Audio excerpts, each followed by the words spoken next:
આજરોજ તારીખ 27 ડિસેમ્બર 2025 રોજ અમે જામનગર ખાતે જે અમારી સ્કેટિંગ યાત્રા ભાવનગરથી શરૂ કરી છે અમે 25 તારીખે એ અમે અહીંયા પહોંચ્યા છીએ।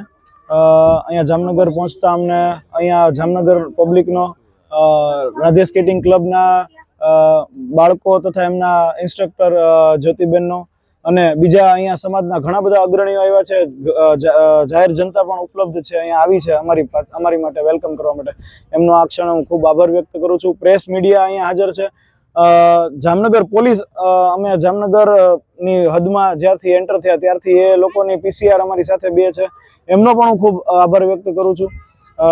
અમને સપોર્ટ કરવા માટે બધાનો ખૂબ ખૂબ આભાર। કેવડી યાત્રા છે, ક્યાંથી જામનગર કેટલા કિલોમીટર ને કેટલા દિવસમાં પૂર્ણ થશે? જી, આ યાત્રા જે અમારી સ્કેટિંગ યાત્રા છે 25 ડિસેમ્બર ના રોજ સવારે ભાવનગર નીલામબાગ સર્કલ ખાતેથી આ યાત્રા શરૂ કરવામાં આવી છે। અમારા નેક નામદાર ને અમે સ્મરણ કરી અને આ યાત્રા શરૂ કરી છે અને આ યાત્રા 28 ડિસેમ્બરે દ્વારકા મંદિર ખાતે પહોંચી અને આ યાત્રા વિરામ લેશે। આ યાત્રા 425 કિલોમીટરની રહેશે અને એમાં ભાવનગરથી રાજકોટ, રાજકોટથી જામનગર અને જામનગરથી દ્વારકા આ અમારો રૂટ રહેશે।